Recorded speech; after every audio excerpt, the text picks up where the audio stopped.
Guys, so I just got home from school. As you can see, naka-uniform po ako and may dumating na parcel. So, i-unbox po natin siya ngayon. I'm quite excited for this parcel kasi ito yung nag-viral sa TikTok ngayon. So, ayan. I-unbox na natin siya. Dito ko siya i-unbox para makita niyo talaga. So, guys, ito yung nag-viral sa TikTok ngayon. Like, ito talaga yung nag-viral ngayon sa TikTok, literal. It's none other than the famous balot. Ayan, ito yung nagbabiral sa TikTok. So, ang binili ko po guys, 20 pieces.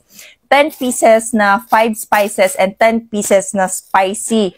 Kasi mix yung in-order ko. So, it's worth around mga 500 plus lang. So, mas mura pa siya sa literal na original na balot na nabibili natin sa kalye.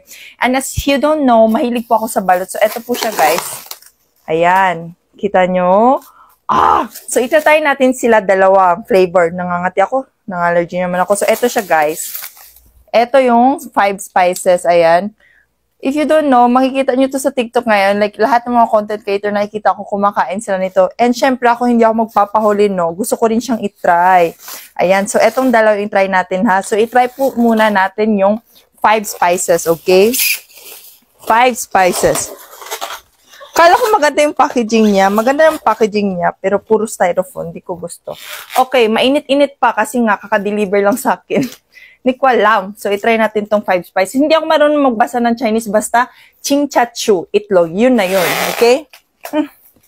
Tapos, syempre, hindi mawawala ang ating pinakurat. So, may pinakurat ako na suka.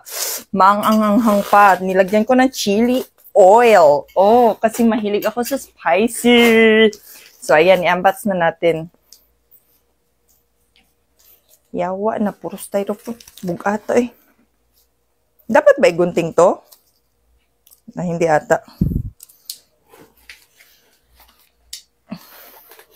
Sorry guys ha, medyo stress yung mukha ko kasi hindi ako nag-makeup for this video. Kasi tinatamad ako. Eh, nahirapan akong buksan siya. So, wala akong gunting guys. So, hayaan nyo na lang patawarin nyo na lang ako. Nahirapan akong buksan siya, guys. Literal. Putang ina, shit. Shit. Yung kapitbahay ko. Kapitbahay ko! La. Kasi ang tigas niya, bes. Okay, ayan. Bubuksan na natin yung itlog. Nabuksan ko na, Lord. Ayan. Nasira ko ata siya. Oh, ayan. Itlog na talaga siya, guys. Literal itlog. Itlog talaga siya. Oh my gosh. As you can see, itlog talaga siya. So ngayon, bubuksan na natin siya. Wait lang. May itlog ako ibibigay dyan, no? Itlog! Itlog! Ayan. Ayun yung itlog, guys. So, ibubukan na natin. Ayan. Oh my gosh. Itlog! Oh, may sabaw siya, guys. Putang ina. Legit, may sabaw siya. Alam niya. Uy! Oh my God. Parang barot lang talaga yung lasa niya. Balot na balot mismo. Tapos, manghang lang siya. Kasi nga, spicy to. Ito yung spicy. Ayan. Oh, may piso din siya. Ayan, oh. Kita niyo, tiki-tiki. Ayun, suka. Sabi ko sa inyo, di ba, mahilig ako sa suka.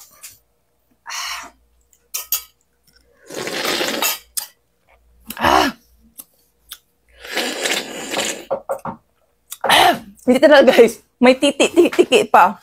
Ayan o. Dito ko mag-focus. Ayan. Makita nyo yung ano niya, yung piso. Ano sa bang piso sa Tagalog? Yung manok. Yung maliit na manok. Sisiu. Ayan, may sisiu pa siya dito. Gago, paano to nila na-preserve? Oh my gosh. Literal, balot talaga siya guys. No joke. In-unbox ko na. Oh, ayan oh. In-unbox ko na para sa inyo. Oh, marami 'di ba sa tao ayaw sa sisiu. Ako mahilig ako sa sisiu, guys. Lalo na yung sisiu ng 18 days. Hindi ko alam ilang days to. Ayan. Try natin ha. Wow. Oh. Kaya natin no.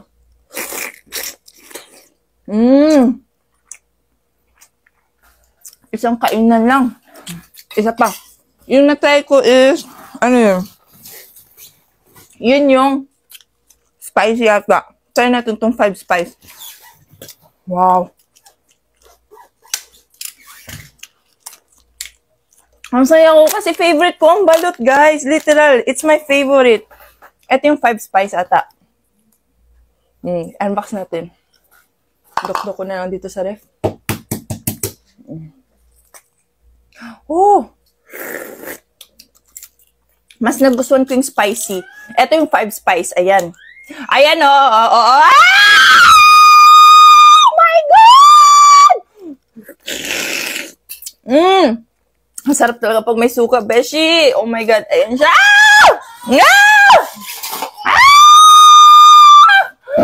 Oh my God. It's so yummy.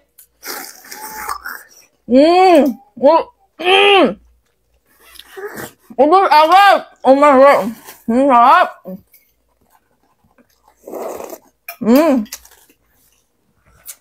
So yummy.